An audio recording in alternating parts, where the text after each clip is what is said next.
Craig. We are the fucking champs. It's all on you.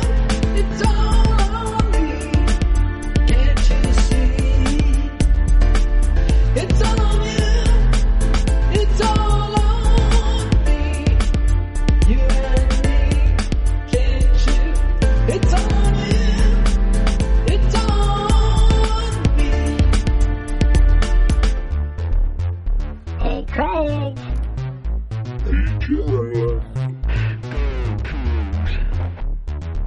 Right or wrong, we don't care. Win or lose, we don't care. We don't care. We don't care. Woo! Holy shit. Because we all just woke up our entire households. You know what? And Craig, I fear that maybe we also just woke up Bryce, who was doing a lot of yawning on here before we started recording. You know, it's extra good is that now we've moved my youngest down into the bedroom next to my office. So I probably shouldn't be so loud, but hey, this has never happened before. Nope. All the rules go out the window, my man, including the 2-person podcast. Out the window. Yeah. So this is Podcast versus Everyone episode. I don't know because Jeff didn't put it. He just said, fuck yeah, we are the champions is the title. It's 191, I want to say. 191. I don't care. 191. And with me as usual is Jeff Deucer, and joining me for the first time and on the podcast for the second time is our guy Bryce Hendricks. And guys, they fucking did it. Like, the women won the fucking Pac-12 championship. I can't even fucking believe it. Like, I know we talked about last week about the path they had and how it was very doable, especially if Stanford lost somewhere along the way. And they did it. The first 3 rounds, frankly, like they had 2 easy wins and 1 tough win. And then they got to the final and they're playing a team they had already beaten. And they came out and their stars fucking lit it up and barely missed any shots. And it was just it was like a dream final, I swear. Like to have Charlize and Bella just fucking ball out and take them and just come up with shot after shot to end UCLA runs. Like what a fucking day. Like what a tournament. What a fucking game.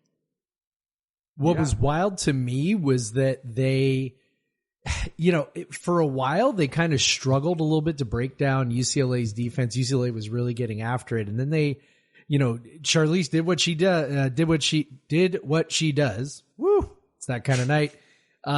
Where, she keeps them in it, right? She's hitting these threes and it's not like they're wide open, but, again, we've talked about kind of over and over again how the other players on the team have, consistently stepped up to become a threat. Obviously Bella was the huge one. I'm sure we'll talk a ton about her and her 21 points on 11 shots, but, other people are threats now too. And so, when the Cougs run, some of these actions, the other team has to respect the other people on the floor. And then all of a sudden, that gives, Charlize like a little crack, and she was draining threes left and right. So, she was so good. And I just could not, I could not believe the way that I don't know, I'm still sort of blown away by the way they handle things, by the way they, maintain their composure. It gets into the second half. It's a tight game. Inevitably, they play their best ball in the second half.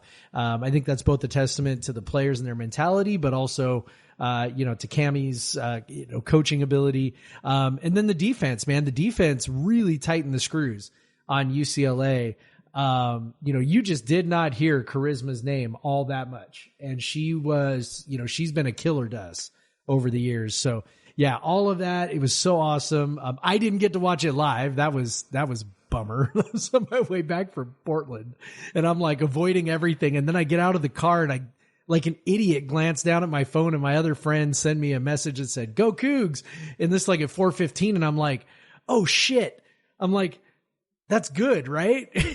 So I sat down to watch the game. And then I, about an hour and a half later, I was able to celebrate with you guys. Bryce, I imagine you're doing a special kind of celebrating given your close relationship with the team. Yeah. I mean, So I'm at home. I watched this game with my dad and my girlfriend right there, who knows all the players on the team. And I get to practice with them every day. I really have been. I tweeted it like the last 2 years, basically every day of the school year, I've seen all these people. I've been, I've played against them. I've worked with them. I've seen how hard they work. There were some really just special moments there. I mean, I was full on in tears. I will not lie. I have zero shame about that. I was crying my eyes out for a second there. Bella specifically, like, she's such a hard worker. I think it gets so, it gets somewhat underlooked. Like, she's an undersized center by a lot of standards. Yeah. And when she came in, she wasn't really known for her skill level. She was kind of an athlete who had to be molded. And all those types of players, they're only as good as their work ethic will take them. And Bella is the ultimate example of just like how hard she works. Like I said, I was here over the summer. And probably about 3 times a week, Coach Lawyer would text me and be like, "Hey, can you come help Bella shoot? Can you come help Bella shoot? Can you come play defense against Bella?" And and her and Charlize together, they would get pick and roll work in. They would learn different reads. They would do post moves together because Charlize can hoop in the post. And just to see her have a big game like this in the biggest moment, really, I thought it was incredible because I know all the work she's put in. And I know just how competitive she is, how competitive this whole team is. I mean, every single practice, it really is like, like we're all friends. And then when practice comes around, all of a sudden we're not. And it's kind of, they're very competitive practices. Our staff is uber competitive. That we all have that chip on our shoulder. It's that WSU chip of, we know we're the smaller school. A lot of our recruits were, overlooked. And we have that, we bring that every day. So to kind of see it, it's bittersweet, not bittersweet. Sorry. It's extra sweet against a team like UCLA, who is the big dogs, who get the big recruits, who are leaving the conference to go join some, fuck ass Big Ten, whatever, like to get that win over them on this huge, just really improbable run, but a run I think we all thought they could make. Like, this is, I would say, comfortably the best team WSU basketball has had in a long time, and probably the best WSU women's basketball team ever. For sure. Yeah. And I don't think it's close. Well, I mean, yeah, there's a reason they're the first one to win. Unless you were going to make the case for one of the last 2 teams. That's it. So, I mean, but we talked about it all season how they were very clearly better than last year and better than 2 years ago. Because of Tara and Bella and Jess and all these players that took steps forward, and AT coming in and having the skill set that she has, like the guts, man. Like, she hit that fucking turnaround jumper in the 4th quarter when things are getting dicey. Like, how many freshmen have guts to take that shot? Like, it's just this team's incredible. Yeah. I mean, this team is right up there with, especially when their whole with Charlize, right up there with Tony Bennett's second team, like a top 20 type team. I have no doubt if Charlize would have played those 4 games, they would be looking at hosting right now. I still think they have a legitimate argument for that. Hosting is if you're a top 4 seed, if you're a top 16 seed, they host.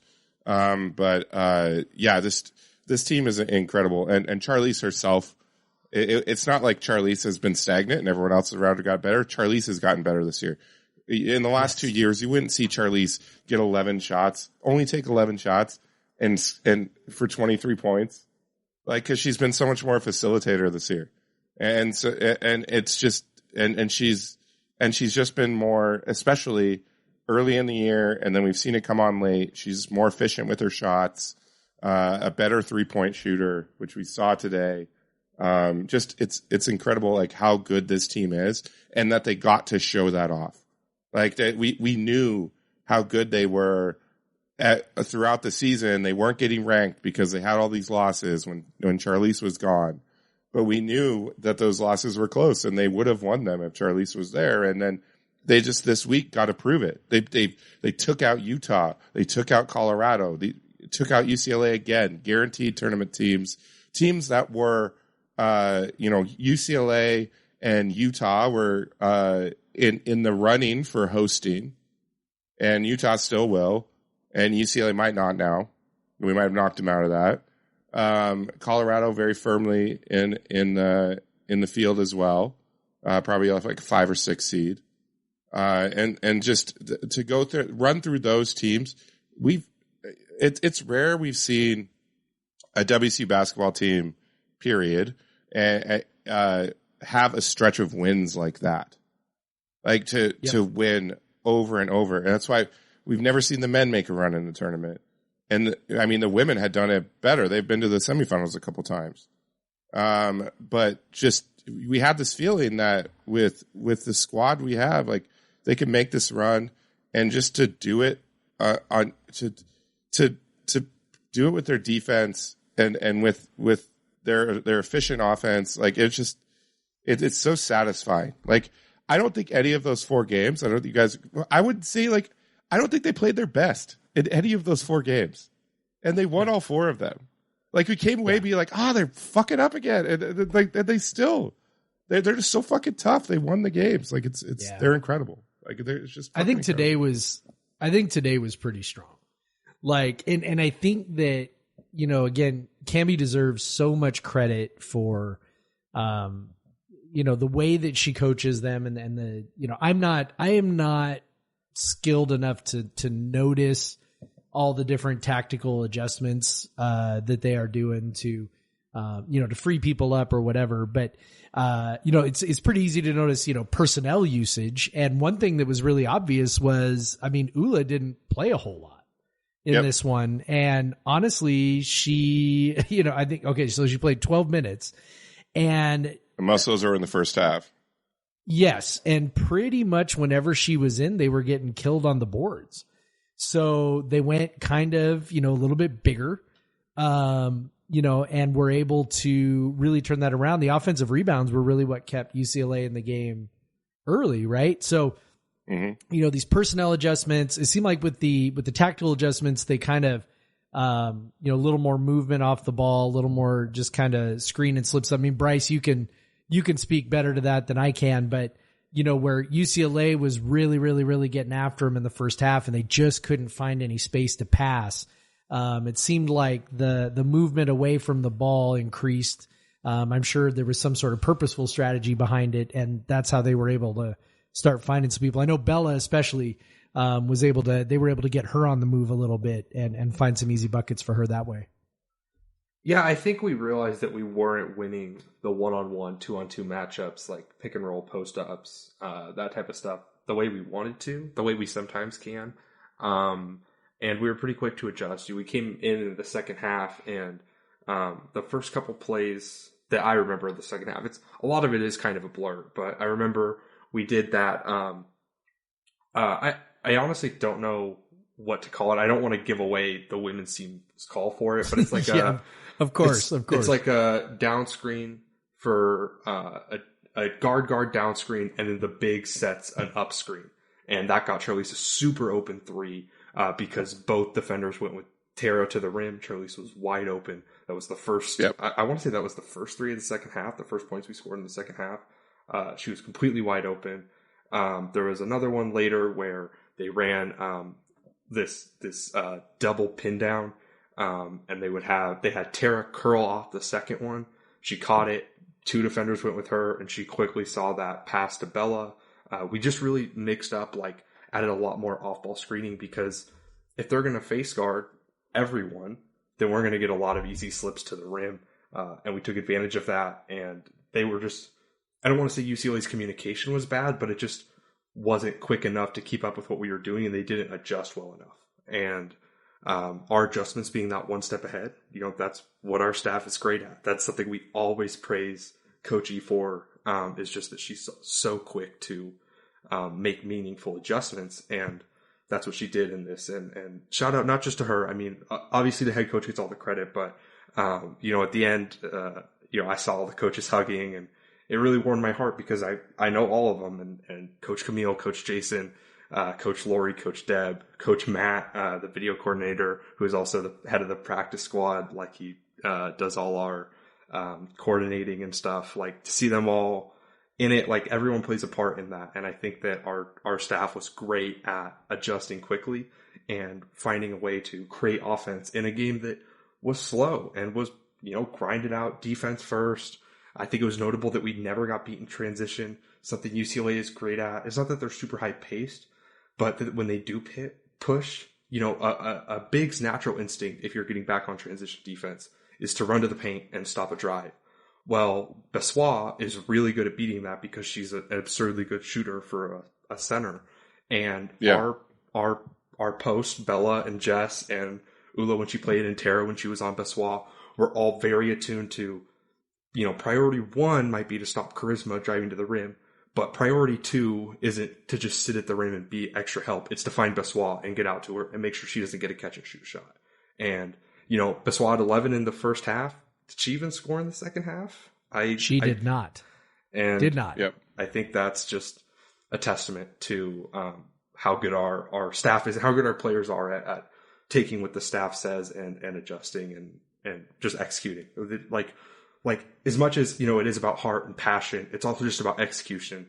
And our team is so good at just doing the right thing over and over and over, running the plays correctly, not messing up defensive assignments. There were probably only 3 or 4 obvious mistakes that we made on defense in this whole game. A lot of their shots were just Kiki Rice and Charisma Osborne are both awesome. They're both great players who can hit tough shots. They got a couple fouls that were maybe questionable, and that was a lot of their offense. It wasn't really defensive mistakes, defensive missteps, and that's really just 1 through 5 on the court, 1 through 13 on the roster.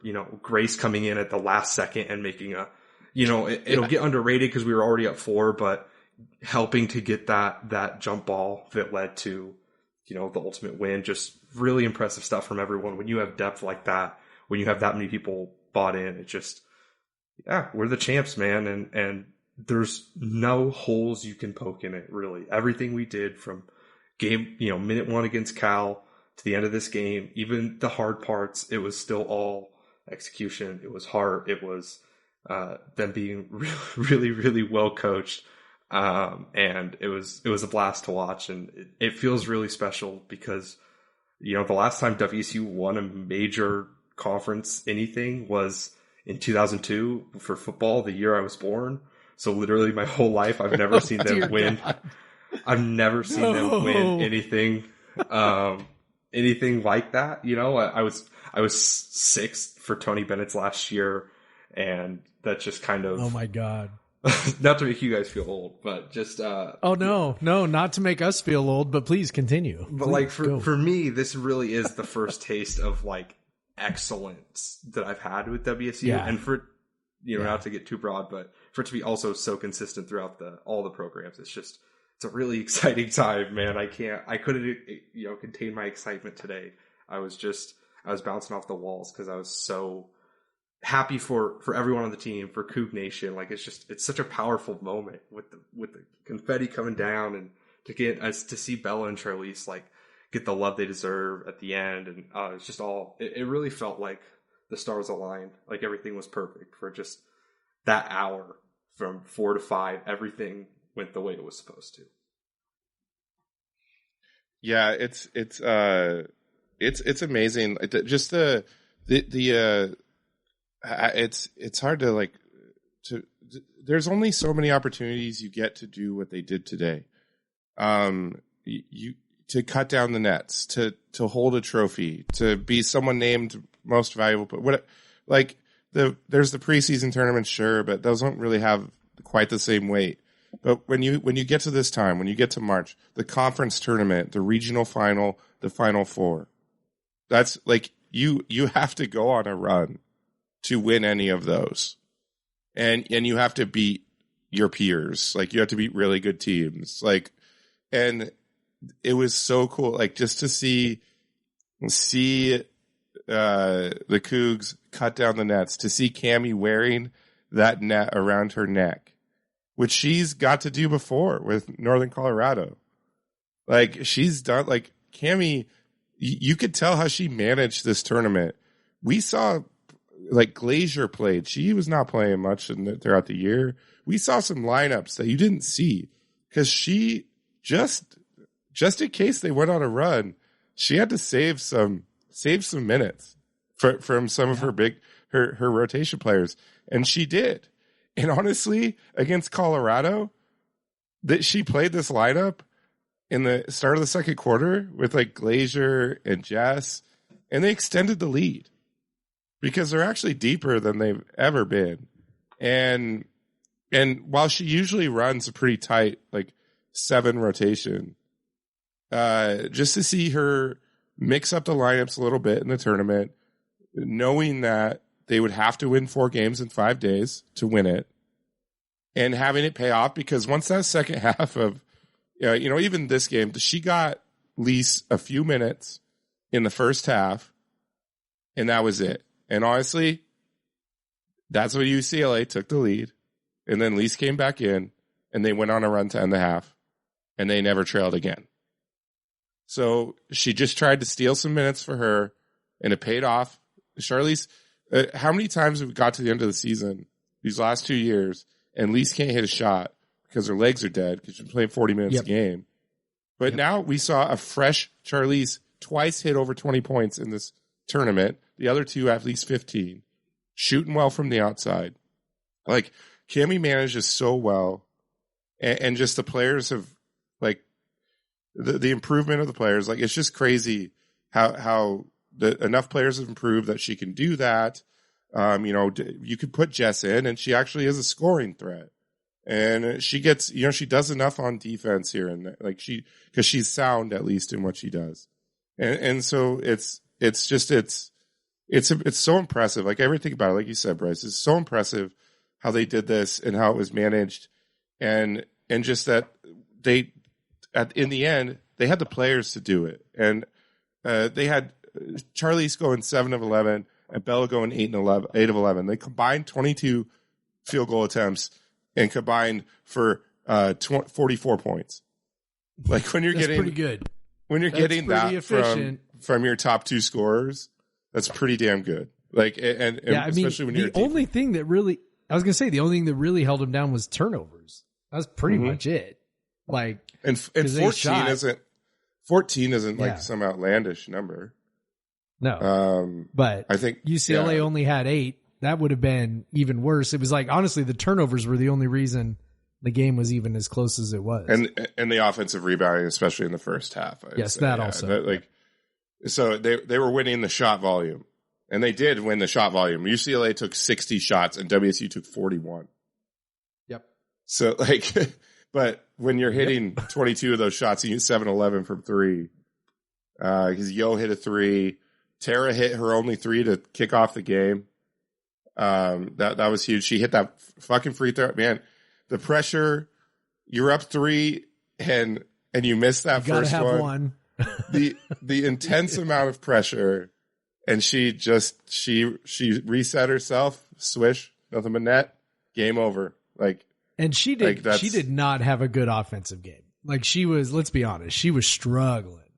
But she was really good on defense, really good on the glass, really good sort of moving the ball. Just really was having a tough time scoring or even getting off a shot. So yeah, super cool for her to step up and nail that. Cause I'm just sitting there on my couch thinking, okay, just get one. And then she missed the first. I'm like, oh shit, Then she got the second one. And also, I'm playing this game as I'm watching it. As I fast forwarding through the dead spots, I'm seeing, how much time is left in the recording. And I'm like, does this game go to overtime? Like, it's like looking like the recording's got, I don't know, another 15 or 20 minutes. I'm like, is it overtime? Is it the post game celebration? Like, what is that big long strip there at the end? And yeah, I was very thankful when she hit the second one. I didn't have to go through overtime. Jeff, I don't know if you saw it. I'm pretty sure Craig did, but after the game, they interviewed Bella and Charlize, and they brought up that stat, the difference in shot attempts, and Bella immediately goes, don't tell Coach E, hide that stat. And Yep. that's yeah, they're gonna have something to work on Monday, I'm sure. Well, and that's, I think too, like that's, it's easy to think too, we could be set up for disappointment in March now, in the tournament, because sometimes you come off a high like this, you feel like your season's over. But our staff is very good at that compartmentalization and quickly taking the good from something, but then also figuring out what we need to work on and moving on from there. I think this is the year. I think this is maybe even an Elite 8 caliber team if they get the right matchups. Obviously, sure, March, especially in the women's bracket, is so dependent on the seed line. But this is the type of team that I could see making a run and really. Just really making something, more than watching it. And they're so fun to watch too. Like I was texting someone, who loves women's basketball, but doesn't get the Pac-12 networks. This is the first WSU game he's watching this year. And he's like, I kind of thought they would be this boring, hard to watch team because they play slow and they're mostly known for their defense, but no, they're a fun team. They have really fun actions. They take a lot of time off the clock. They're very patient, but they are not at all boring, I would say. I think they're a very they're a great team too, for anyone who complains about our men's team taking too many contested threes. This team is a great anecdote to that excuse me. But yeah, it's just I feel like I'm struggling to even put it into words, so sorry to all the podcast listeners if I'm rambling, but well, go ahead. Yeah, I was gonna say, like you mentioned, the seed lines. I think maybe it's worthwhile to think about like what line they might end up on after this. So Charlie Cream, who we sort of are very open about deriding most of the time because he doesn't seem, but the last 2 years he is under projected WSU. He's had them as a bubble team, sort of a last four in kind of team, and they've been safely in the field both times. I think he moved them up to a 5 seed, right? A 6 seed. Sorry, moved him up to a 6 seed. That's right. After this, which is really crazy to me, but whatever. But it's the one thing I'm sort of encouraged by this year is that a lot of years in women's basketball, there's like 3 or 4 sort of like major heavyweights, like 3 or 4 teams on that 1 seed line, and you don't want to play any of them because they are just, mauling people, right? I think this year it's really just South Carolina. And I don't know that anybody else is like, Utah was projected as a 1 seed when we beat them, 2 days ago or 3 days ago. I don't think anybody is, I don't think anybody is much of a gorilla except for South Carolina. Maybe Stanford just because they're sort of our personal boogeyman, right? But other than that, I think that just sort of lends credence to the idea that this team could very well be primed for a deep run. And I also think it's good that they're not going right into the tournament this week. I think sometimes, you think about men's teams that have made some of these magical runs. And I know that the evidence is certainly not perfect in one direction or the other. Everybody thinks about Oregon State, right? And they end up doing the Elite 8 after winning the tournament, or Kemba. But there's more evidence of teams, it seems like, kind of going on these runs and then, really just sort of like kind of falling on their face in their first game. So I think the difference with this team is, I think there's 2 things. I think one, not playing for a week and a half, I think is going to be good for them. They got a pretty tight rotation, rest their legs up a little bit, figure out what they want to do. But then also just like, this isn't out of nowhere, right? Like Craig, you and I talked about this, like, and we're realistic. We are realistic people. Like if it was like, it'll take a miracle, we would have said it would take a miracle, but they've played with everyone except for Stanford. And when they were not in the same, half of the bracket as Stanford, we were like, yeah, this is not crazy, to think. And honestly, it kind of played out exactly as when we gamed it out last week. It kind of played out exactly like that. And They ended up playing UCLA, a team they had already beat. And, I just don't see this team getting overwhelmed by much of anybody. So I don't know if the seeding makes more of a difference this year than in the past, other than just, it sure would be nice to get out of that first round. And obviously the higher the seed you are, the easier that matchup. Well, and it would be great to be in the half of the bracket that feeds into the Seattle regional. Would be good. Yeah, that'd not be to good. get too ahead of ourselves, but just to have that goal, just have that possibility would be great. But yes. yeah, it's honestly, if somehow they are somehow given a hosting position of number 4 seed, and then feed into the Seattle regional, that would mean they wouldn't have to leave the state until the Final Four. Which is like a very like North Carolina Duke men's basketball type of thing that always happens. Yep. Always happens. They're always playing like in Greensboro or some shit. But I think, Bryce, you made a point about how Cammie kind of can reset them after big things. And I mean, this week was perfect example of it. They knock off the biggest win in school history up until today. They beat a number 3 AP team in Utah. And everyone's freaking out. Like, everyone's freaking out. Like, biggest accomplishment of all time. My goodness. And then they come back and they handle Colorado. Everyone's freaking out. Holy crap. No WSU basketball team has ever made it this far in the Pac-12 tournament. Like, never happened before. And then they come back and they beat UCLA. Like, they just recovered from each of those highs every time. And they didn't start slow against UCLA. They were ready to play. There was no hangover, which you could literally have in Las Vegas. It was just they snap back into focus. They have these huge wins and they snap back into focus because they've had so many huge wins. So many huge things. This team in the last 10 days, first win at Pauley, first win over a number 3 team, like first time going to the Pac-12 championship, first time winning the Pac-12 championship, and they're about to have the highest seed they've ever had in the NCAA tournament. Like, it's they just do one thing after another, and they'll have a chance to do it again in their next game, which is win a tournament game for the first ever time, or an NCAA tournament game, which they're going to be the favored team for what, like the actual favored team for the first time in these 3 years, because they've been in the 8-9 line every time. So they're going to be playing, an 11 or 12 or, seed, something like that. And they're going to be favored. And Charlize is going to be the best player on the floor. Like, it's exciting to think about how that prospect has improved because of what they did this week, what they did in the last 2 weeks, really.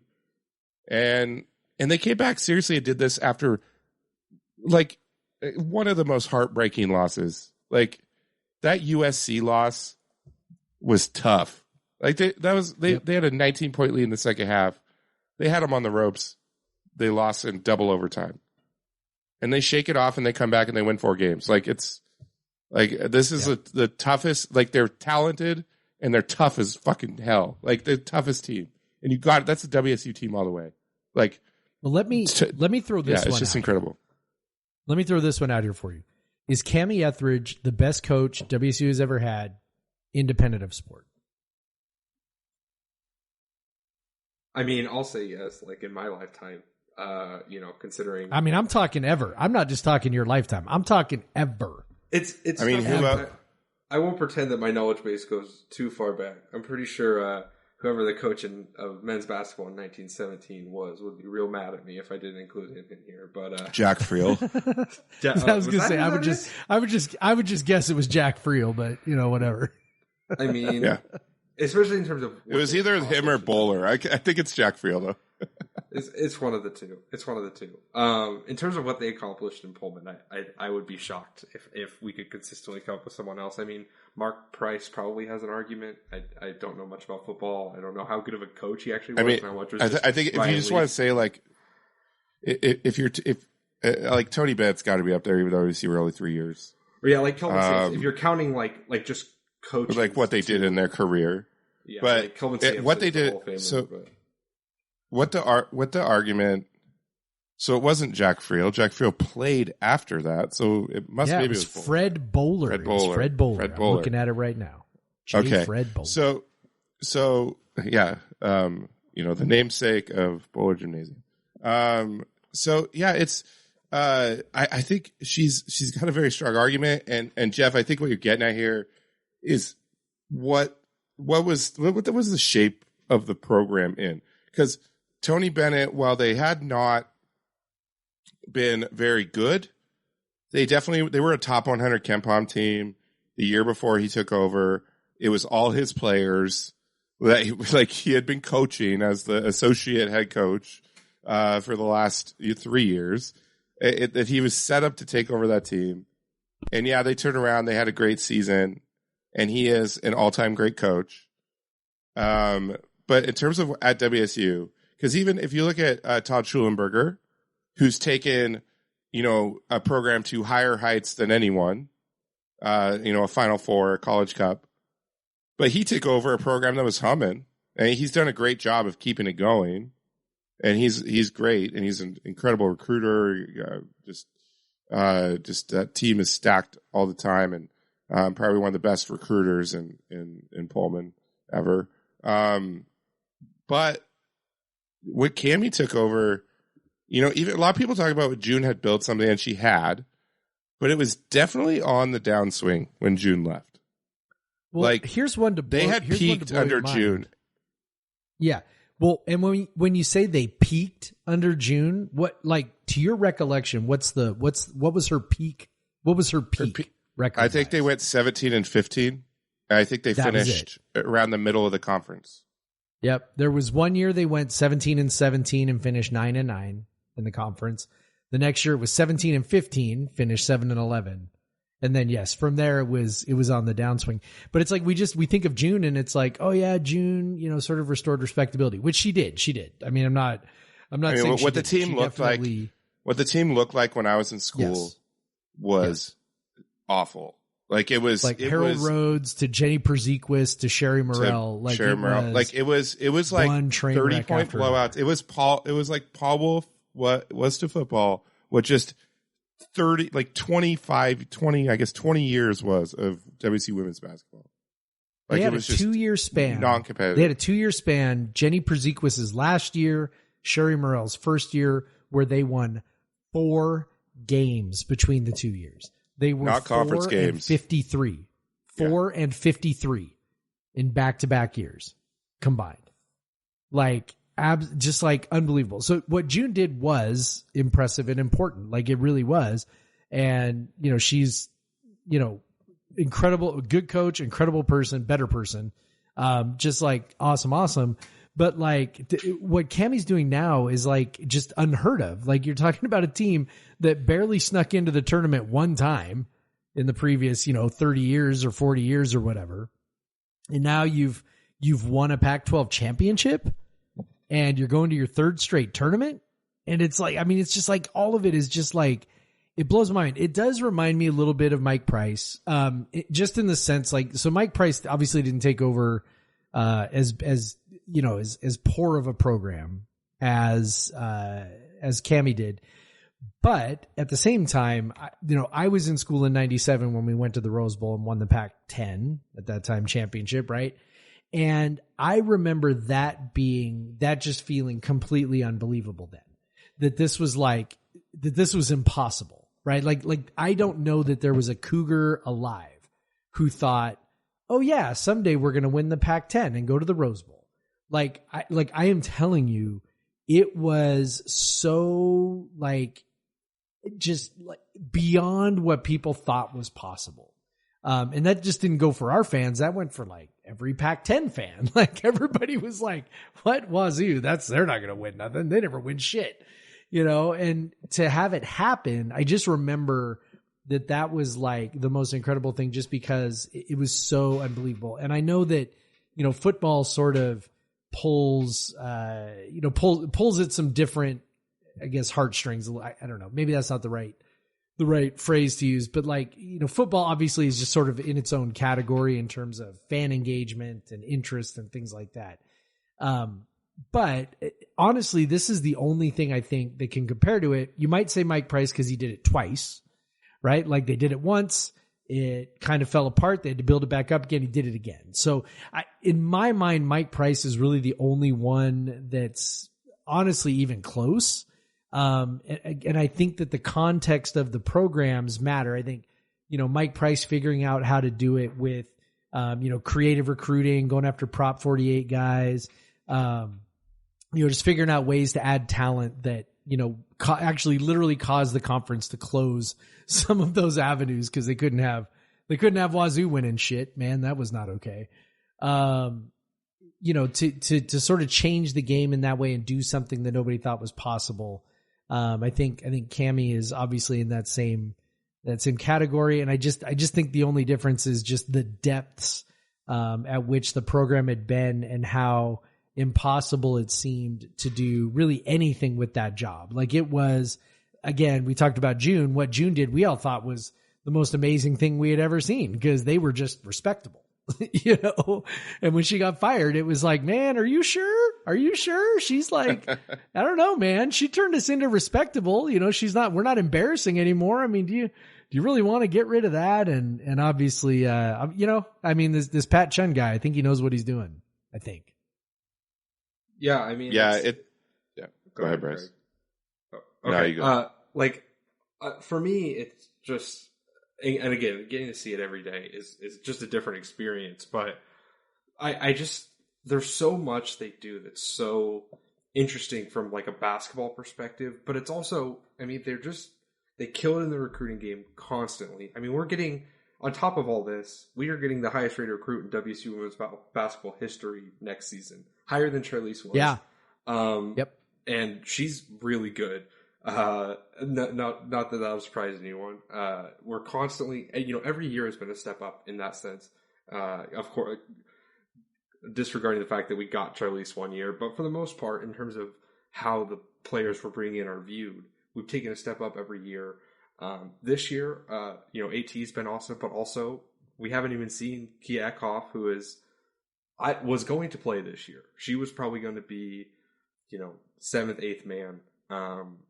I think, at least from what I saw from her this summer and what I kind of feel like the staff was leaning towards before her injury and redshirt, I just think it's so easy to buy the sustainability of this going forward. We've built a machine, and it's not just Charlize, it's not just Bella, and we'll get another year of both those players, which is awesome. Incredible. And excellent, and I can't wait to see it. But it's also beyond them. I think if we can hold on to Cammie, you're doing something special, like something that will be consistently in the top half of the Pac-12, a team that can consistently make the tournament and compete. And women's basketball, especially, like, powerhouses can grow from random places you don't expect, because it's not really a revenue sport where all the top coaches are immediately getting poached. If you could hold on to her, this could be a team that is maybe someday Final Four good, maybe someday, I don't want to get too ahead of myself, but it's like, I just buy the sustainability. I think this is something really special. And, who's to say this is the last time we get to say, fuck yeah, we're champs, because it's hard not to bet with this on this talented group and this coaching staff. And we say it like almost every week. Like they last year they added, well, obviously 3 years ago they bring in Charlize, and that was in itself a program changing player that they brought in. Charlize is, I mean, it's Klay Thompson and Charlize at this point, but in terms of impact on the actual program, it's Charlize. She's a program changing player.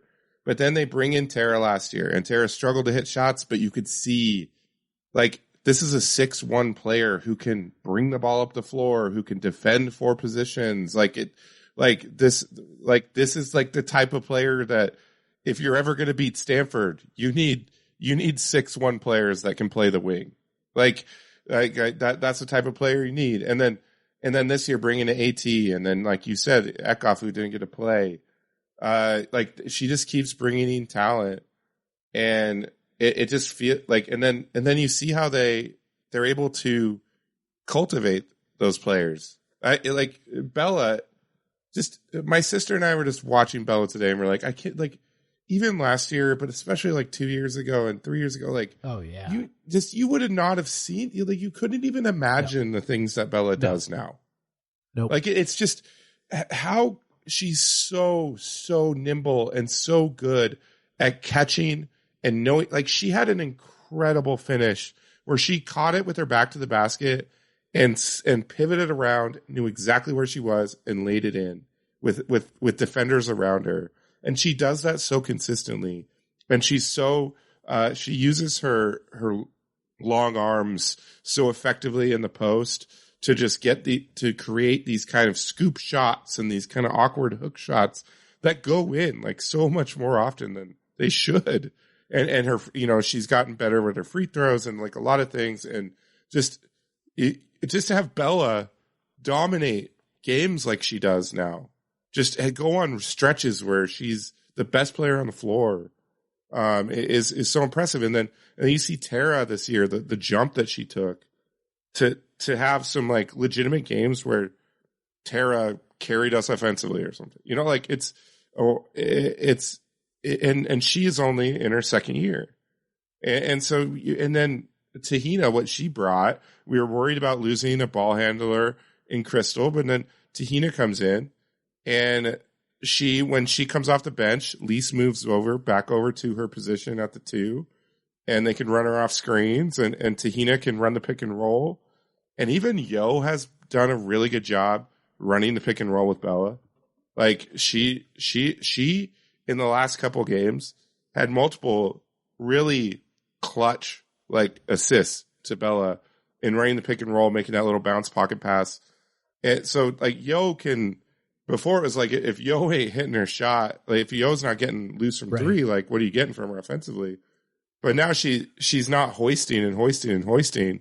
She's being more selective, and she's able to be more of a distributor. So you just see like the each of the players add things, and so when they bring in a talented player, you believe that they're going to get even better. And Bryce, I guess you said if Cammie stays, and that's a genuine worry. One thing I do say often is like there's not nearly as much money in women's basketball, so like you don't see the coaches get poached as often, because you're not getting the salary bumps that you get. Like when Tony went from, I think he was up to $1 million here, but then Virginia gave him $1.7 million, or Mike Leach guy in football got like $1 million more than WSU's insane, like huge salary they were giving him. So that maybe that helps, but I mean, if you're another Power 5 team, and you're looking for a coach, I mean, if you don't look at Cammie, it'd be insane. By the way, one aside I have to add: Jack Friel is now no longer the only WSU basketball coach to have a PAC title. Cammie is now the other one. So Jack Friel was the coach in 1941 when they won the Pacific Coast title. That must have been what I was thinking. And then now Cammie it's Cammie and Friel. So what are they going to name after Cammie? We got to find something to name after Cammie soon, because there's no doubt. Or a statue. Yeah, a statue would be great. I don't know. Whatever. Yeah. Quick shout out. She deserves all of it. Quick shout out to the supporting staff. You guys were talking about Bella. Lori Kane is truly a wonderful developmental coach, one of the nicest people I've ever met. And yeah, just that, like I said to everyone, I could sit here naming names all day. I don't know if equipment manager Cameron Bell listens to this. He probably does, honestly. And if so, Cam, you're the man. I love you. Congrats on everything. This was truly a special moment, man. And I was very happy to see you jumping around. Yeah, and I have to give another shout out to Astera Tahina's aunt, who my sister and I just started calling Auntie Tahina throughout because they'd show her with her badass fucking mohawk and her Kosovo basketball jersey and her Kosovo flag, like just like going nuts. They went like split screen with with AT was at the line and they had Auntie Tahita like right there. Like it was so great. I mean, it just added another layer of fun, and so cool that it surprised her, and she got to have her family. Like, you know, she had family at the game. Like so very cool. Like this day was just so special in so many ways and so fucking cool. Like this week has been so fucking cool. Like and just to be a Coug and like all the shit we go through. And all the shit that this team has gone through, and all the shit, you know, obviously Charlize has gone through this year, and to be able to have this week in this moment, and have it to be just full of things that have just never happened before, it's so special and it's so cool, and it's so cool to just be following along and just get to experience that. Like my sister and I were just like losing our minds and crying in public.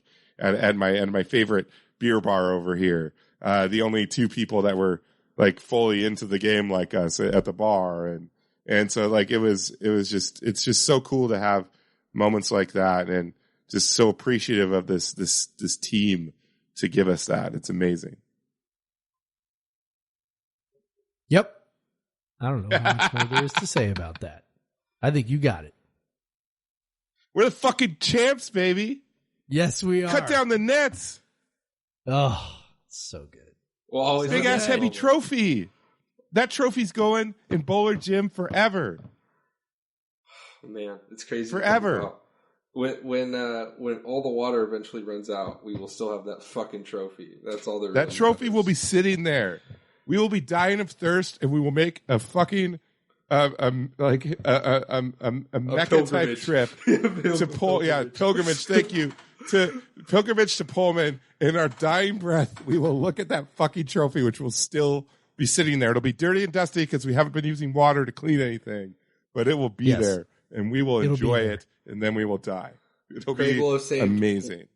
Craig will have saved one final Smirnoff Ice to hand to me and say chug while he passes away in the corner looking at the Pac-12 title trophy. It's incredible.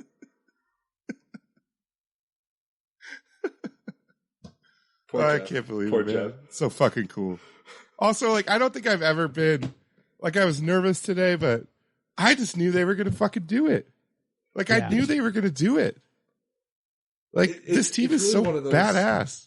It's like, it's almost like a religious moment where you're just like it really felt like, yeah, like, you know what? Like, the storybook ending is for us to win. And sometimes you believe in the stories, man. You gotta, this could be a documentary in 5 years, like whatever. It's just, it was hard to not buy that this was the fucking team that was going to do it. Basically from the moment we beat Utah, it just felt like this was inevitable.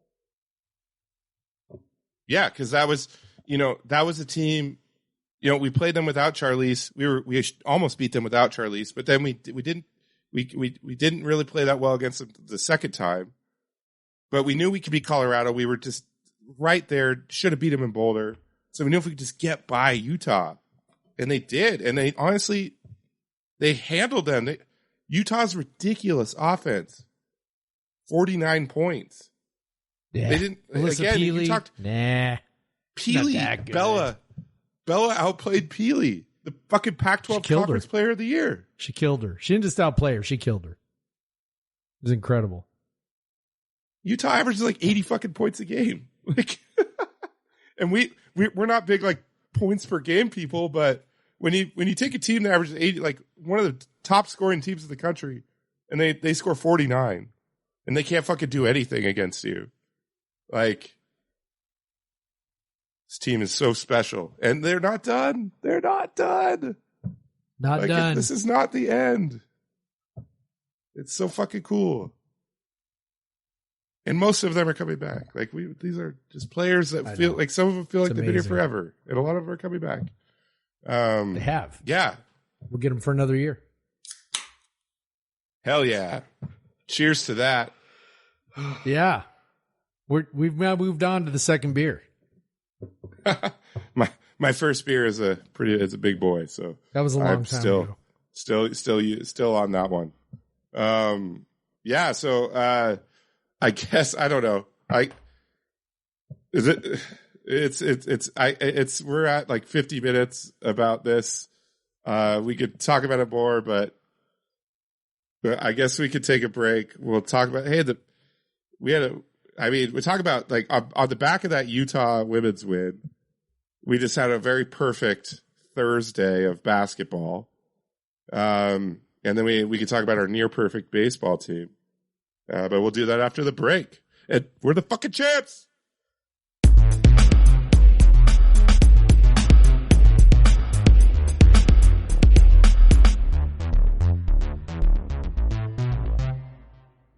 And we're back. All right. God damn it, Craig! You made me edit a break again. Come on, man. I'll be honest, I was a little surprised. I listened to your guys' last episode, and there was no break. And I forgot, okay. dude. Yeah. Dude, I have 189 episodes of doing it one way, and then one. I can't just break that. I'm not that amazing. But Pretty amazing. But what are we drinking on this championship fucking Sunday? Yeah. Well, as you know, Craig and Bryce know, I spent yesterday and today. So this is Sunday, obviously. Spent Saturday night and into Sunday in Portland. My oldest son turned 16, and for his 16th birthday, he wanted to go to Portland for the day to eat food and eat donuts. My God, I have eaten more donuts today than I can possibly imagine. And there's another donut sitting in the kitchen that I'm going to eat after the show because I'm like, well, fuck, I can't let it go to waste because won't taste good in the morning. So anyway, I did that and, drank some beer and I found this place, called the Growler Guys, which, honestly does not seem like, all that special of a place. It's not downtown. It's kind of off. A little bit south, kind of on the waterfront there. It's kind of an industrial area. Anyway, found them. They had some really cool cans, and this one is Pylon Pilsner from Duchess Ales. Duchess Ales is in St. Louis, Missouri. Brewed and canned by Urban Chestnut Brewing Company in St. Louis, Missouri. 4 Duchess Ales is what it says on the cans. It's called really Contract Brewing. There you go. Really, really, really, really good Pilsner.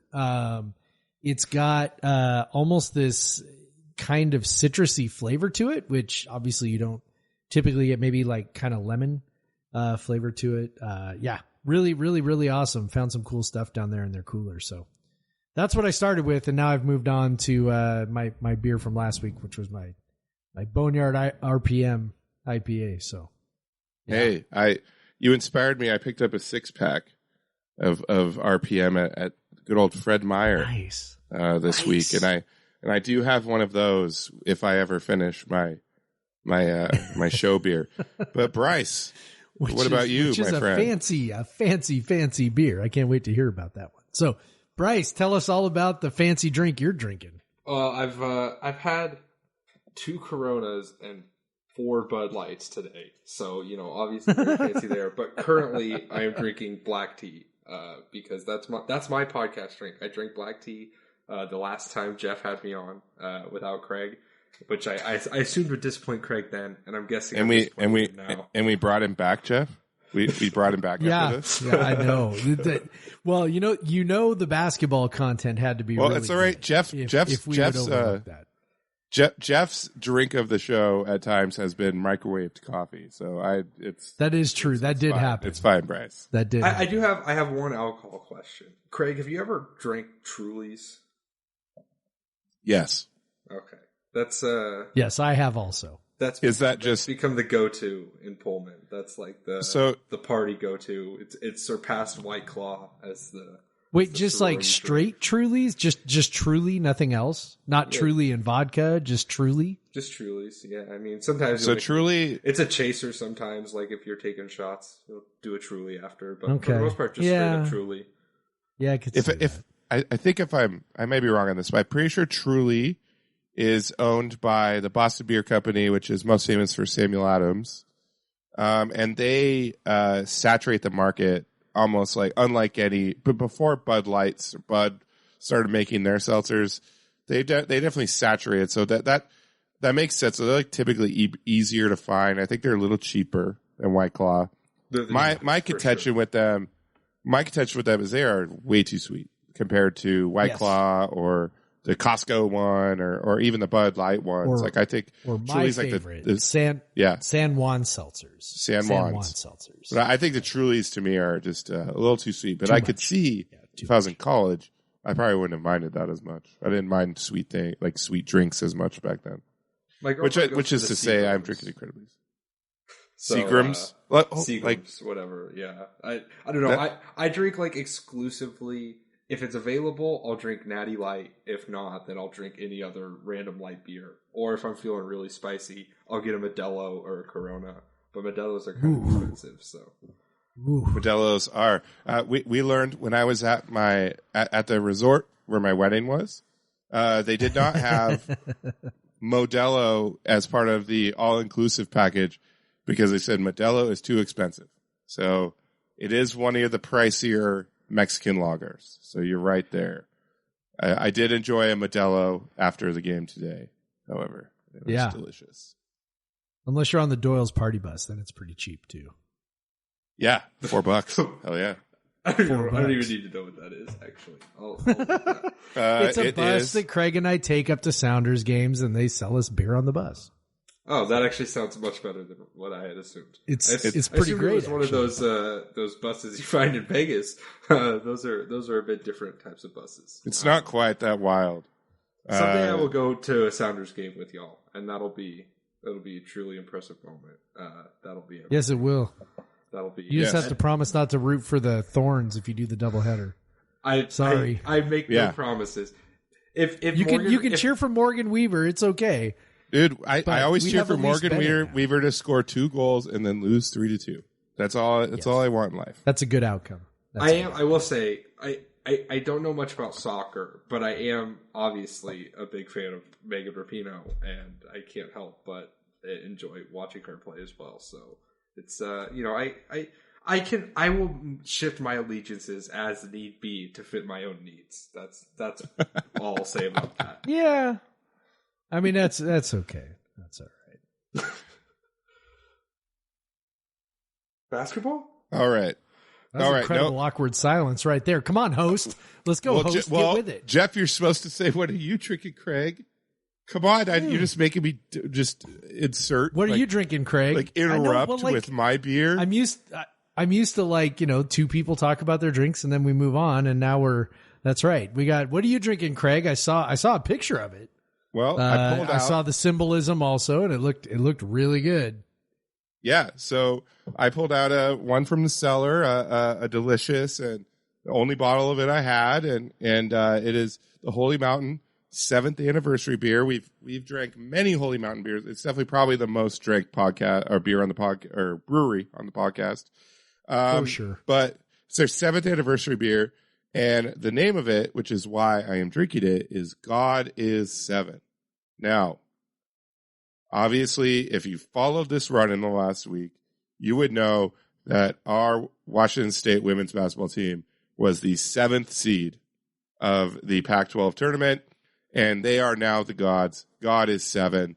I pledge allegiance to no God. So that, you know what? Right now, Washington State's women's basketball team, who were number 7, are God to me today. And so this is a blend of bourbon barrel aged stouts with maple toasted coconut. So they had some different barrel aged stouts that they were aged for between 12 and 28 months in Kentucky bourbon barrels, and they blended them up, threw some toasted coconut on there, and it is maple toasted coconut, whatever the fuck that means. You think it was with maple, like they burnt maple wood? Or maybe there was some sort of maple sweet. I don't know, because there is some like a maple sweetness in this. I did mention that I don't not a big fan of Truly because it's a sweet, but this is a very, very sweet stout. It is. It's up there. It's probably something like 13%. Definitely get a lot of the coconut, a lot of the sweetness with maple. It is delicious, as Holy Mountain stouts usually are. It's probably a little It's a lot sweeter than their flagship barrel aged stout, Midnight Still. It's very tasty. God is 7. You cannot find it anywhere. Don't even try. But God is 7, and 7 is champions of the Pac-12. So let's talk about the next winners of the next Pac-12 tournament, the Washington State men's basketball team. I mean, they've got a higher seed. They've got a higher seed. Who is so? Maybe God will be 5 this week. I don't know. I don't have he was God is words or whatever. God was can do. five. yeah. whatever God wants. 5 is the God. Yeah, that's the true. GAW 5 is God. the God. GAWD God. The God. Charlie Sledger Walker. But anyways, we're talking about the men's team now. Second best basketball team we got. Sorry. But yeah, so Thursday was, already before today, like this has just been an incredible hoops week, just incredible all around. Yep. But Thursday was just another all time.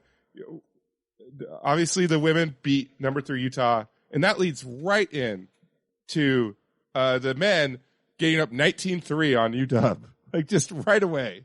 Like, Yep. the very next thing that happens is Yaki and Powell are draining threes, and WSU is up 19-3 on UW, which by the way I missed because I couldn't figure out where the fucking will call line was, but I made up for it by having amazing seats. Anyway, thank you to our special friend of the pod. I won't say who, but Surely nobody will figure that out. nobody knows. Nobody anyways, knows. just kidding. Thanks, John.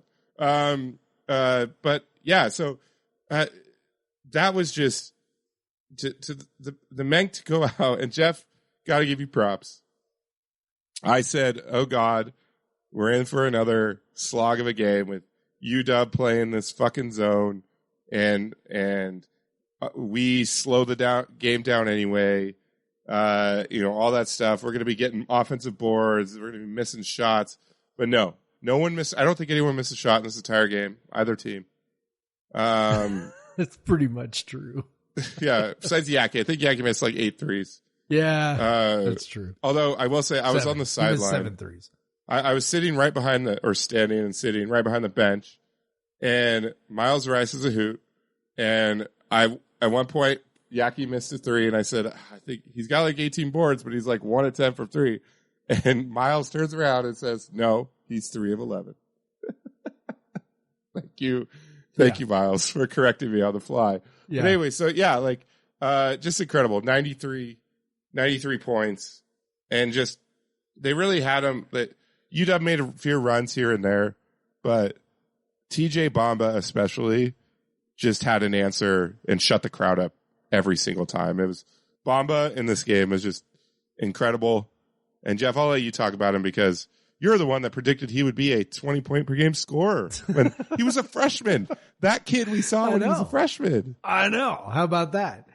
No, I mean, look, it's when you say stuff like that, it's a little bit prediction, but also a little bit, aspirational, right? I mean, you're just sort of like, yeah, if this guy could, whatever. And I like what I liked about him then was I was really in love with his strength and athleticism. I just kind of saw a guy who, and remember, this was, 2 years ago. We're at the time, we're kind of in the midst of, the NBA stuff where, guys are drawing fouls and they're getting to the line a ton. And, I'm just sort of like, man, this is a guy who can, he's got a good first step. He's a pretty explosive athlete. He's a good leaper. He's strong. I'm like, okay, like this is a guy I feel like who could, get to the basket enough to, get some of those easier shots. And at the time he also was, his freshman year, I mean, he shot well enough that you're like, okay, like you could probably shoot a little. I don't know. Like I just kind of thought like, all right, this is a guy who maybe could, put it all together. Look, 20 points is a lot. So, I mean, maybe I'm, like wrong on that because 20 points is a lot, especially at the pace that we play at. But 16 or 17 point per game score doesn't quite have the same ring to it. Right. So, I just kind of thought this is a guy who feels like is just kind of scratching the surface. And then, last year he took a step up, and then this year even took a little bit more of a step up, but seemed to at times, kind of struggle a little bit with the higher workload. He's not a real great passer. And he would get himself into positions where he needed to make a pass and didn't do a great job with that. Finishing through contact was a bit of an issue earlier in the year. All these things we kind of went, okay, so maybe by the time he's a senior, he'll kind of be through all this stuff and really ready to take off. I think what's been most impressive about him, and, just sort of like to underscore him, he scored 36 points on 20 shots in this game. I mean, that is a really, really, really good offensive performance. I just didn't think he would be able to start putting it together this year, and his evolution.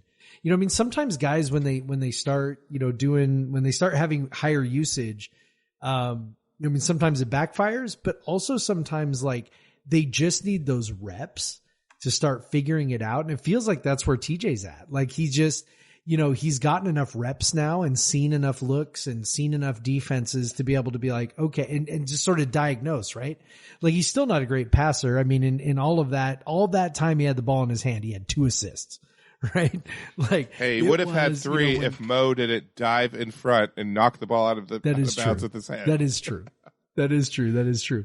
But I'm just he was drawing tons and tons and tons of attention, and rather than, kicking it out to somebody else who might be open, he was just finishing repeatedly. And I think that's what I love is that, yes, he's a finisher. No, he's not a great passer, but he brings an element to the team that nobody else does. And when you've got, him and Mo and then Justin Powell, Powell getting off to a really hot shooting start, you put those 3 guys together and they're doing what they're doing. And then they're complemented by Rodman. They're complemented by Yakimovsky.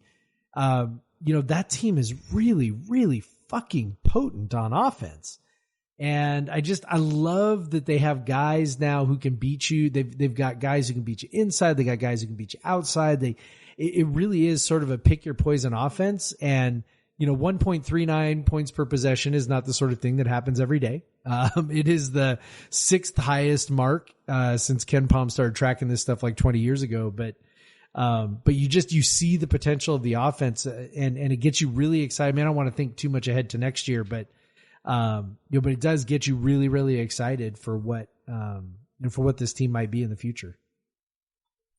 Yeah, I mean, Bamba, I think the most impressive thing for me is that he went from a 1-speed player to one of the most potent stop-start players. Yeah. I mean, I've really seen in Pullman. I mentioned this to Craig in the Slack chat, and I was like, Bamba's our first real chance to steal a Ted Lasso term, an ace, since CJ. And he's like, yeah, but even CJ didn't get to the rim. And that's true. And Bamba is, what was really effective, this stood out to me the most in the Stanford game, but also against UW, is his ability to put someone on his back and use his strength to, he had the one that really stands out is when he hit that disgusting double up and under move against Stanford, where he got 2 guys in the air. Just being able to change his pace is so, it's so impressive for someone like him. That's when he wants to, he can get ahead of steam and get all the way to the rim on 2 steps, on just a really hard drive. But to be able to have that extra facet, he started hitting off the dribble jumpers. I definitely buy the shot long term. I think the passing has taken a jump. He's never going to be a high level creator, but I could see him next year being able to take advantage of the advantages he does create with just simple reads. There are a couple, it's like I said, simple stuff, but he gets 2 feet in the paint. He sees a kick out to the corner. That's great. Or they try and blitz him off the line. He quickly gets the ball out to Mo on a slip. Great. That's all he needs to do. He doesn't need to be Isaac Bonton, Mike Flowers throwing a ton of crazy pick and roll passes. If he can just make a skip pass, a pass to the roll man, and a lob pass, all of a sudden that's a top 5 player in the Pac-12 next year with Paquez and Dubelis gone. Maybe he can get to that level, and I'm not going to bet against a guy on his improvement track to go from actively negative, but kind of interesting as a freshman, to up and down as a sophomore, to already a star. If if it wasn't for injury stuff, like I would say a lot of his shooting issues were probably injury related. I think some of the handle turnover issues might be injury related if he's just struggling to like grip the ball. I had a hand issue in between my junior and senior year. I broke my hand. I kind of have some feeling of just like, when I have big hands, it's pretty easy to grab the ball. When all of a sudden you can't do that, like it's harder to dribble. You're kind of dribbling off your palm a little bit. I could see maybe that being an excuse for him. I don't know 100% if that's the reason, but I just think like all the disparate elements are there and the improvement track is there, and he clearly has just an absurd work ethic. He's a leader for the team. I think he could be the type of guy who goes, on a Charlize Bella hot streak through the Pac-12 tournament, and then is really a guy next season, especially, who is ready to take us to the promised land in March. Well, he changes the geometry of the defense, right? Like the ability to have a guy who the opponents have to make sure can't get into the lane, just changes what teams are trying to do to stop you. And again, this is a thing that teams didn't really have to contend with on a consistent basis earlier in the year. And all of a sudden now okay, so Bryce, you tell me, like, if you're scouting WSU right now, like who's the first guy you're worrying about? Is it TJ? Is it Mo? Is it Powell? Cause he kind of, just kind of makes things go and then, is opportunistic with his shots. Like who are you scouting for? It's definitely that TJ Mo combo, and that probably sounds like a cop out. But what I'm saying is, specifically in our offense, we run a lot of dribble handoffs, and we've realized how hard that is to guard because dribble handoffs, you can come 100 miles an hour, but when you just when you're catching and you have a jab, you're not just like dribbling into it like with a pick and roll. You're catching behind the screen, and the defense kind of has to pre-shift to you. Mo's gravity, as a pop guy, he's not a great roll man, but he can really pop, and he has that post gravity. And you're not going to let him get a wide open path to the basket. You have to be attuned to him.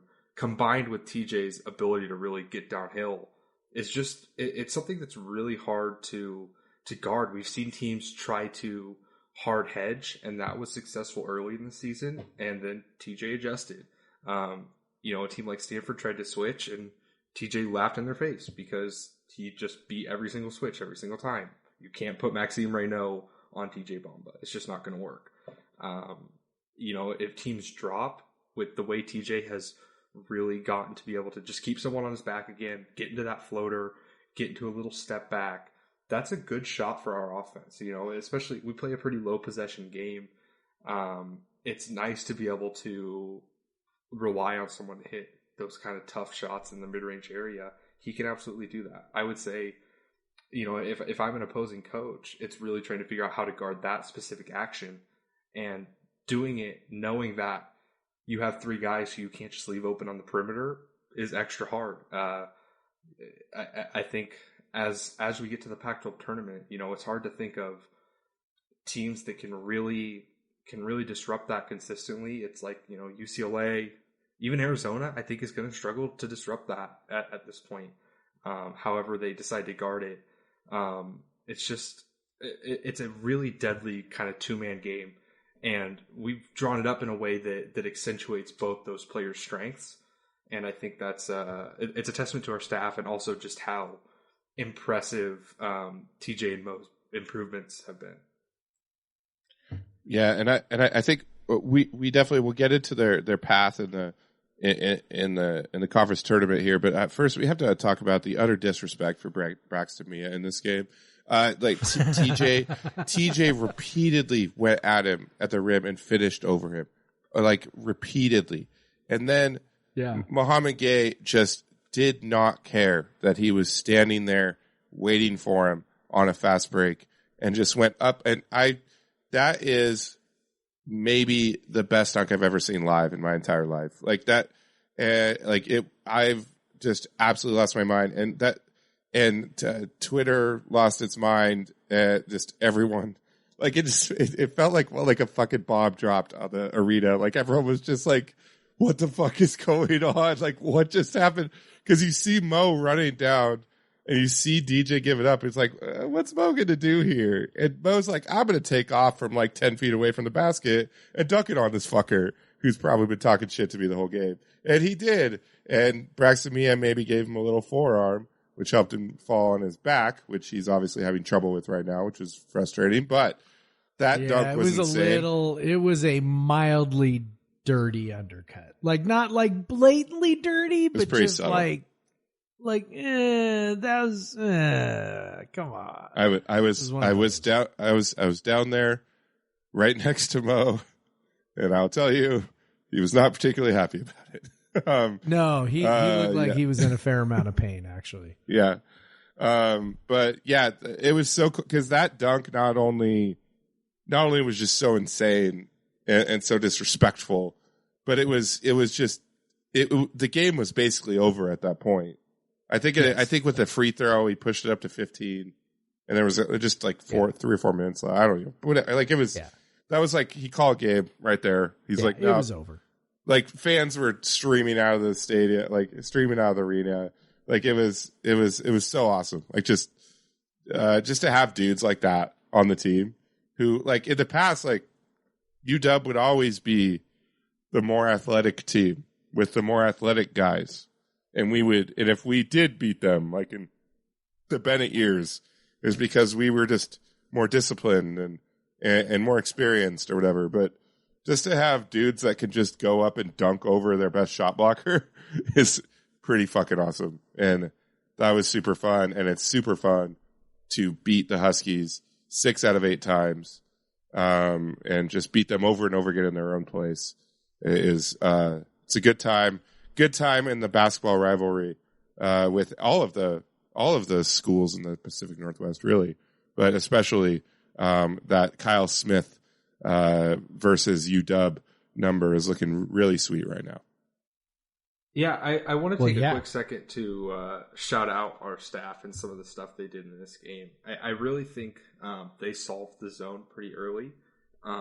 Treating the baseline, so UW's zone extends out pretty far, right? And the way Gay is as a high post scorer, you cannot just leave your big back into the paint. Like that's how we beat them last year. That's a lot of what helped us to win in the first game against them was just they started, at the first half of our last game against them, they're like, oh, we'll let Mo catch and shoot in the high post. And he made like 4 of those. And they're like, okay, we have to change things up. And we recognized that they would come into this game with that change. And instead of treating the high post like how you would normally treat a high post in a zone where it's like that's the playmaking hub, we instead used the baseline as that kind of playmaking hub. We would get DJ Rodman touches on like the baseline, which is where their zone is really soft because it's so extended. And from there, he would make plays. We got I think like the first 2 threes I saw, because the first little bit of the game was cut off, the first 2 threes I saw were like down to DJ, and he made like a quick pass to Andre and Justin Powell at the top of the key, and they knocked those shots down. Just a really smart little adjustment that it's zones make it really easy to praise a coach because it's really easy to see, zones are flatter. The reads are just flatter. It's like a no middle, it's just, it just flattens reads, and it makes it, when a coach does something, it's more noticeable. But I think it was a really brilliant adjustment from our staff to recognize that weakness and use that as a playmaking hub. And eventually we forced UW basically out of their zone. They spent a lot of the second half just in straight up man, which is great for us because Mia is an awful pick and roll defender. He is the classic good zone big where he has zero feel for how to do anything but stand in the middle of the paint and block shots. And as soon as he was tasked with doing other things, it took us a second to adjust. But once we started to get into our normal offense against their man, it was basically game over. That's really where TJ took off in the second half when they were running all that man, and they were running the pick and rolls. He was going at they couldn't stay. He was at Jamal Bay could not stay in front of him to save his life, unless he was like on the ground and TJ was shooting over his head or something. It was just TJ really ate up their attempt at man, like pretty. it was really fun to watch. Just to watch a dude just every time they get like 2 baskets in a row, TJ just go down and score. And like, nope, sorry, you're still down 7. Like it's this ain't happening. This ain't happening for you guys tonight. And just to watch UW. It felt like, I was gonna say, it felt like one of those games. Like, I don't know, like we've had so many games where just, random dude goes off. And boy, now we're in trouble. And, Badgema hits a couple of threes. Jamal Bay hits some shots. Like Jamal Bay is a pretty terrible offensive player. And he hits some shots. And it's like, nah, it didn't matter. It didn't matter at all. It mattered not. It's a good place to be. Yeah. So now, yeah. Go ahead. No, go ahead. Well, you have more to say because I was going to. It's nice that UW is such a mess. It's kind of fun. I'm the type of person, I don't hate UW basketball the way I hate UW football, because usually a ton of like Pacific Northwest guys go there, and for a while those were dudes I hooped against, and I always have a love for like the high school kids in our area. But when I don't have to hate them and they're this bad in like a really boring and not fun way, it's so satisfying to just see them be so poorly managed.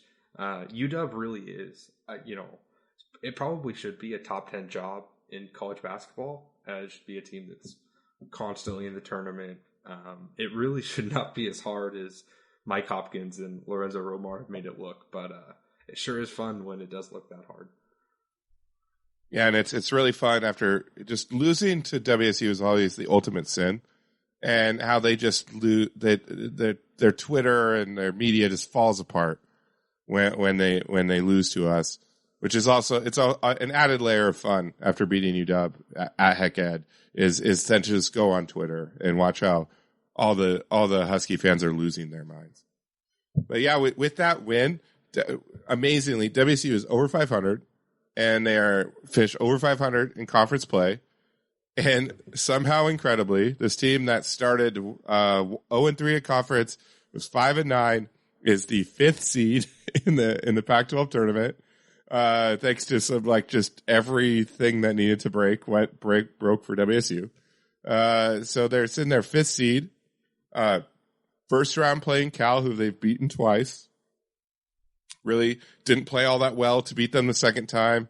Handled them pretty easily in Pullman. And if they win that, they play Oregon, who they beat very recently. So you're looking at those 2 games. That sets up a pretty good start to the conference tournament, and it sets you up for the opportunity to go deep. And it was the same thing we talked about the women.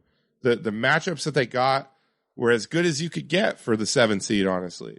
And so it was good matchups, and that's what it's all about in these tournaments. And so to me, they have good matchups in their first 2 games. And of course, most likely UCLA in that 3rd game. But how are we feeling about the men's chances to pull off what the women just did? And of course, they have to do that to go to the NCAA tournament. They are not. Yeah. There is no way they are playing themselves into an at-large bid. Now they probably are in the NIT at this point, which is pretty cool in itself. The fact where they were and how they got there. But how are we feeling about their chances to next Sunday or next Saturday or whatever? We're sitting here and we're talking about another fucking champion. I mean, I don't know how small the chance is. Like, it's probably not great, but I love the fact that they went up to number 5. Cal's season is over and has been for weeks. They're only playing sort of like mildly hard, and I mean, obviously the game against them that we saw was a little bit of a struggle, but come on, that game was never really in doubt. And so this game, I'm sure, will be a lot like that. And then you play Oregon, who's, a team you just beat. You feel good about that one. And then, probably UCLA. And, there were a few people who, or at least a couple of people that I heard. One person who, jumped on the comments of the newsletter podcast versuseveryone.substack.com, and said, maybe we want to be the 6th seed, right? Because if you're on the 6th seed, so if we were the 6th seed, we'd be looking at Oregon State in the first round, USC in the second round, and then potentially Arizona, obviously a team that we've already beaten. But I just don't I don't subscribe too much to looking that far ahead. I'd rather, first couple of matchups, if I feel really good about those first couple of matchups, then great. I like our matchups against both Cal and Oregon better than, Oregon State and USC. I don't think it's much of a difference. I think it's a pretty small difference. I think certainly we could beat Oregon State and USC just as easily as we could beat, Cal and Oregon. But, I like that we've put ourselves in a position to, should be able to pretty easily grab at least one win in the Pac-12 tournament, maybe two. And then, you roll the dice with UCLA again. And if you can beat UCLA, then you're probably facing Arizona, but you don't know that for sure. I mean, Arizona's, they've certainly crapped themselves at times this year. So, you never really know. And I mean, I don't know what percentages. I definitely wouldn't give it as high of a likelihood as the women. Like the women, I was like, yeah, I could totally see this. The men, would I'd be over the moon if it happened. Would I be shocked? I guess I wouldn't be shocked, but I'd be pretty darn surprised, I guess. Yeah, it's definitely obviously the path is hard. We're a good, not great team, and that's kind of how it goes. And but I will say, I think we're hot at the right times, and it's not just that we played the easy part of our schedule. I think that definitely helps. But going 6-0 against any stretch in the Pac-12 is pretty impressive. And I think there's a lot of evidence that we're running our schemes to the best that we can at this point. I think our defense is at its best at this point. I'm personally happy to be avoiding Stanford again. That would have sucked if we would have got down to the 7 seed. So to be where we're at, I think Cal should be a pretty easy win. I think with us probably more fully engaged, knowing that this is kind of win or go home, I think we'll take care of Cal. Oregon, I like our matchup against. I know we lost them early in the year, and we only beat them by 3. Did we beat them by 3? Yeah, 3. It was 3. Yeah. And Dana Altman drew up that awful flare play at the very end, which just drove me nuts. As a Coug fan, it made me happy, but just in general, it was like, come on, that is the most obvious thing you could ever do. But I like our matchup with them. I think hit a few more shots. I feel like we were in good control of that Oregon game, despite it being close in the end. I think that the way we play with TJ and Mo, if they're really clicking, that's tough for someone like Infali Dante to guard. He's just too slow. He's just a little too lumbering for how quick those two are. If we can just kind of keep their 3-point shooters who are super hit or miss, if we could just not have them go off for a big game and our guys can open shots, I really like our matchup against them. And then UCLA, I know we got housed in Poly, but we should have beat them here. And I think there is something to be said for us having a good defensive matchup against them. I think, TJ Bamba is about as good as anyone in the conference on Tiger Campbell. I'm guessing Jalen Clark won't be back. It seems like I don't know what the reporting exactly was. No, he's not. He is not. That is bad. Yeah, he got hurt. He's not coming back. Which, I hate to talk about in such an analytical sense. I hope he's doing all right. But, in terms of helping us win, I think that's great for us. He's their best option on TJ. Without him, they're kind of going to be scrapping for guys who can, Amari Bailey's probably not strong enough for TJ. And he's super, unproven. At a certain point, they have Jaime Jaquez, they have Tiger Campbell. I think, I still think Mo can abuse Adam Bona. Bona got the best of him in their last meeting, but I still like that matchup for us. UCLA is clearly the better team, but I think they're far from unbeatable. And then it comes to Arizona. I would argue we probably should have swept Arizona this year if a couple calls could have went our way in that one at home. It's not likely, but this is the best chance I think we've had at this since I've really started paying attention to the team, at least since Clay was here, for what that's worth. This is the best chance we'll have at a, true WSU tournament run, because the talent is there, the coaching is there, the path is there. It's just kind of, will it all come together? It's hard to say, but I like our matchups against every team, at least in the idea that we can stick with the top teams and beat the ones who we're better than. And like I said earlier, I think that regardless of what happens this week, I mean, losing to Cal might do some serious damage, but you take care of Cal. I think NIT is very likely, and even hosting an NIT game in Pullman is there's a good chance of that.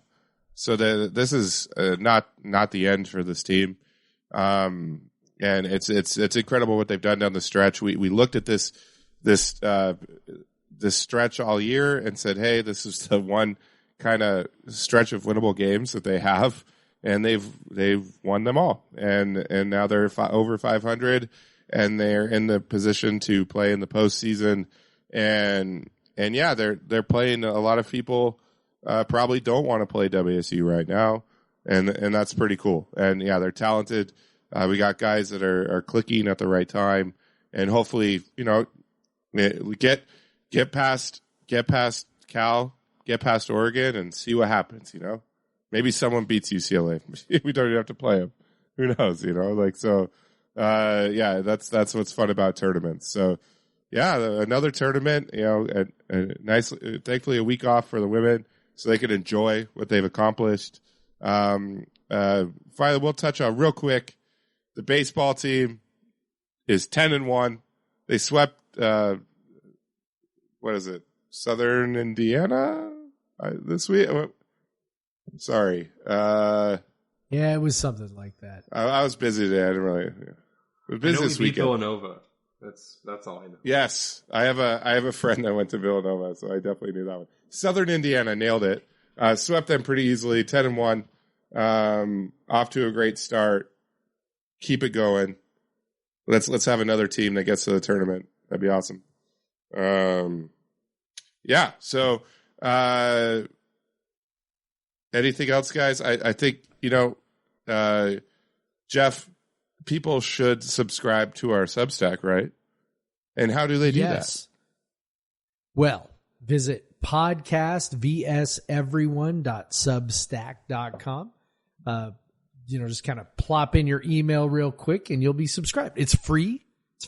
And when we have a new podcast that gets delivered straight to your email inbox, you can certainly keep, doing it on your podcast service if that's the way you like it.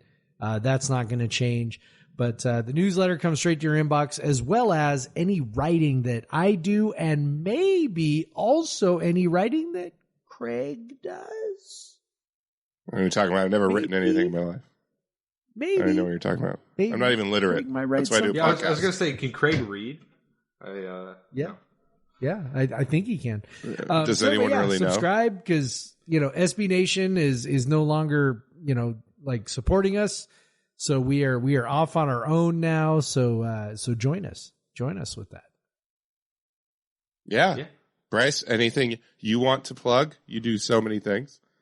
I don't know. Subscribe to their Substack. I do. It's a good time. If you're interested in purely basketball stuff, I have a NBA draft podcast, Upside Swing, so you can listen to that if you're really interested. I have been writing for a newsletter, Knocking on Hardwood. That's been kind of fun. I've been doing a lot of previews and stuff. So yeah, you can just follow me on Twitter and go from there. But all the stuff that's closest to my heart is at Kook Center. So just stay tuned on there.